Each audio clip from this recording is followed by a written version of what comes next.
you're doing great, and I wanted to make a video with you today about imagination, all things creative, artistic, and discuss with you a little bit about what that means to me, in hopes that it might inspire you to explore your own imagination.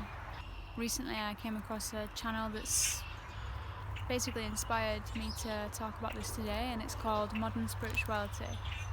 And today I wanted to delve into imagination a bit with you, because today happens to be April Fool's Day, and I didn't realise this, but when I researched what April Fool's Day originated from, it was from early 1600s, back before we took on the Gregorian calendar. We used to celebrate New Year on this day. So the people that didn't realise that the calendars had been changed and that they no longer celebrated New Year on April 1st, but in fact they celebrated it on the 1st of January instead, those people were called fools, and so therein coined the term April Fool's Day. The idea of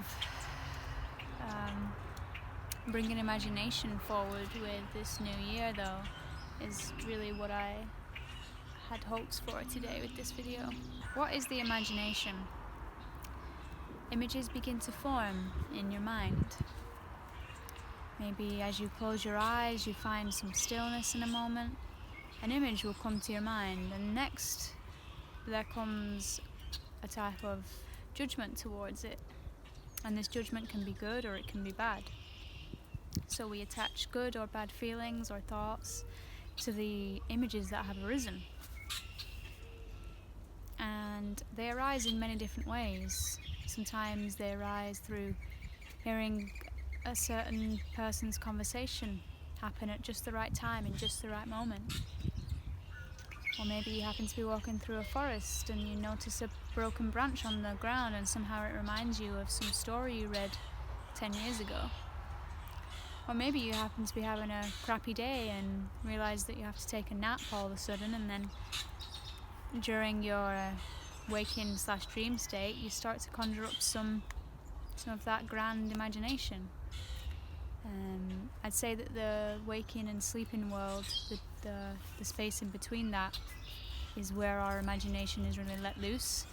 I don't know about you, but my imagination going into dreams, like not quite in the dream state, but just before it, where I'm still conscious, is wild and wacky. Like pink, purple elephants everywhere, the wildest and wackiest thing you can think of, that comes into my imagination just before I have a dream. And then after that, the next stage is, let's say if we have good feelings and thoughts about this current image, we then explore it more. We explore, well, what can I do with this? What can I create because of it? What we can create through our imagination has no limits, right? So this is such a huge topic. So I really want to ask, how do we best use our imaginations? How do we best use them? If you're wanting to cultivate more of your imagination, some of my hardest times in my life, I've tapped into my imagination. I've created worlds for myself to find solace in, and one day I hope to return to them. But for now, I love exploring the imagination in this 3D reality. So there's two types of imagination, or three, or maybe four. There's probably loads, but here's some of the ones that I jotted down. The first type of imagination is used for simple everyday tasks, things like going grocery shopping. What am I going to buy tonight? What food am I going to cook? What sort of meal am I going to cook? And again, you'll find that these images just pop into your head, and all you're doing really is being open to the flow of this imagination coming through. You're kind of the creator of it, but kind of also the facilitator of it more than anything. Some of the best inventions or ideas that have ever come to me personally, I can say that I was guided. I can say that it came from something higher or other than me. in all honesty. So I'm not really sure how we make our imagination. I think it's just a product of who we are, our soul blueprint. And more than anything, we just facilitate the imagination. So we want to become facilitators and allowers of this energy, this creative energy to roll through us, this creative fire to be there as often as possible. And of course, when it's not there, not become so down or frustrated about it. The whole point is to grow and learn from. And what I used to do was create stories in my head for myself that I acted out in my little bedroom, and they kept me entertained on many a lonely evening, on many a lonely night, and I got to be the queen of my world, so to speak. Imagination is very powerful. I never would have admitted that at the time to anyone. I was embarrassed by the fact that I use my imagination so often, and I think we still are, especially as adults, embarrassed to use our imagination. But the fact of the matter is, I feel great when I use my imagination, and I also feel extremely happy and joyful when I'm around children who also happen to use their imagination a lot more than adults do. Still though, it becomes restricted, right? And who knows how much magic we block ourselves off from. So that second type of imagination is creating fantasy stories in your head and living them out in some way or another. Is walking through woods and having all of your senses become enlivened with an otherworldly energy that inhabits you and the environment itself. Almost as though the environment is taking you to a place, or is showing you a place that was almost hidden from view, hidden behind the veil before. And this place that is hidden behind the veil, so to speak, this imagination space that we can tap into, is where true co-creation happens. That true co-creation happens because we're able to become facilitators of this imagination to roll through us. And it's almost like the world then is catering just to you. It's almost like the universe and the birds and the animals and the trees and the plants and the everything that you happen to be around in that moment is there just for you, is there communicating with just you. That's one of the feelings, one of the many feelings that I sense when I go into those spaces of just behind the veil, let's say, of going into the imagination. And it's really as simple as allowing. It really is simple. You have to have a good intention and reason as to why you want to do it though, so that you can be sure of yourself, because you can also be sure that you will second guess your imagination, and for good reason. You know, sometimes there's certain areas of your mind you don't want to spend too much time in. And if you're looking to find a logical explanation as to what something means, well, that's not going to happen either, especially when imagination is involved. I mean, just look at dreams. They're incredibly difficult to decipher, right? So this is a lifelong learning process, a lifelong learning lesson that we take when we come to this planet, because it's like balancing the ultimate groundedness and strength with the ultimate magic and wonder and enlightenment of spirit.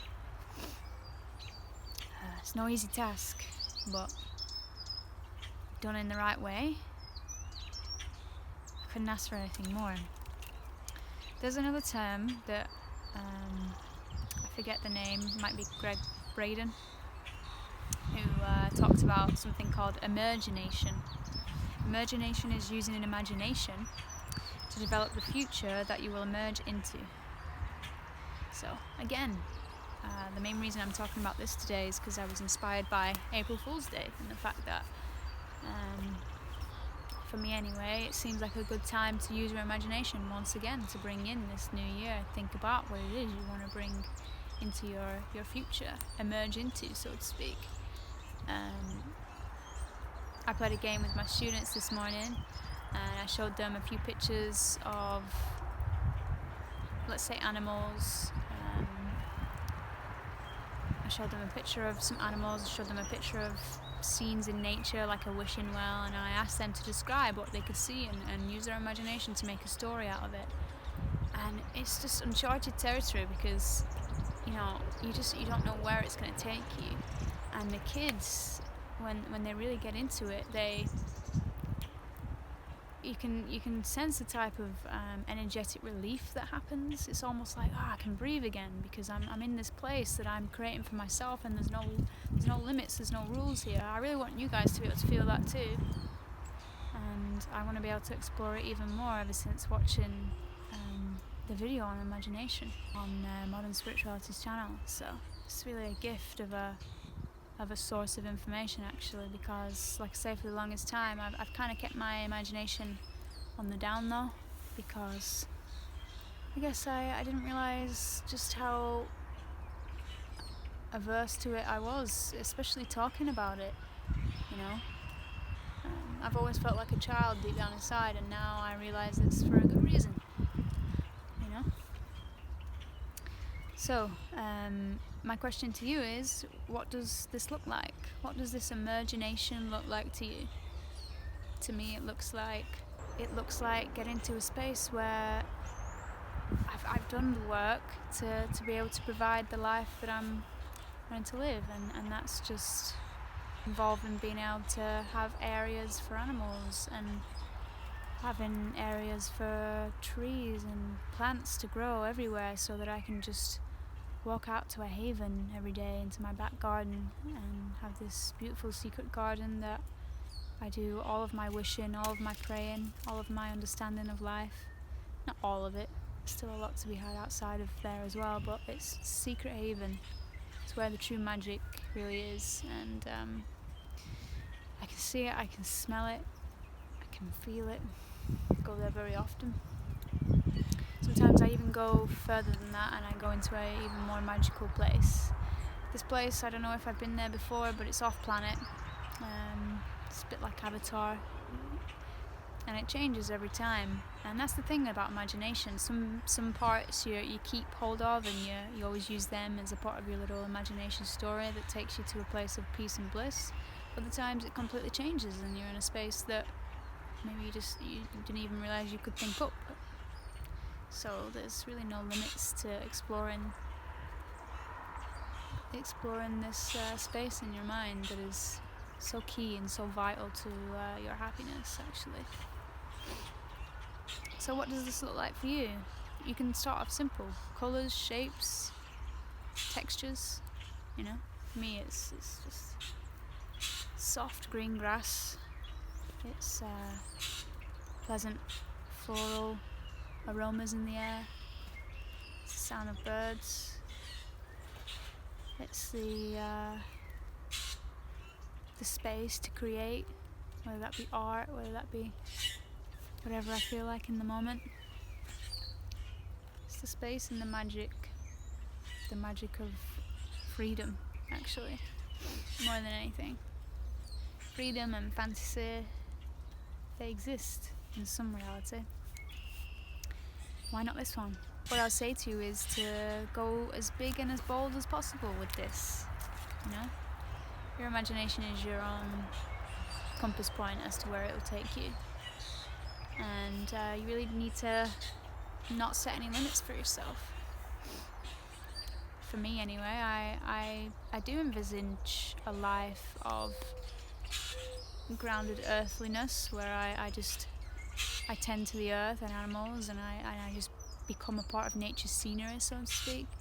Though I also sometimes picture what it would be like to be a light being, and what it would be like to be able to travel the world in a split second, be able to travel the universe in a split second, and hold resonance for people, and hold resonance for consciousness. It's something that I find myself wandering into every now and again. I don't know if it's because I've done it before, or because I want to do it, or what. It doesn't really matter. All I do is follow what feels good. So that's the key here, is follow what feels good and explore your imagination in all its good feelings. You start to feel bad feelings, I would say that it could be an indication that you're going into a thought that's not necessarily beneficial for you. But you can also just ask or give yourself some time to pause in that moment and say a prayer of gratitude, or ask angels to come in so that you making sure you align with your truth in that moment. And if it still feels like you're not in a good space with that, save the imagination for another day, you know? Usually though, I find that when going into the imagination, I generally just do it to break away from the mundanity of the world, right? So usually you'll find that you'll conjure up some of the best images you could ever conjure up, because you're tapping into that feeling, emotio-intellectual space. So it's a pairing of past experiences and present allowance to receiving the flow of creativity, the flow of imagination, so to speak. I've been getting into doing more art recently.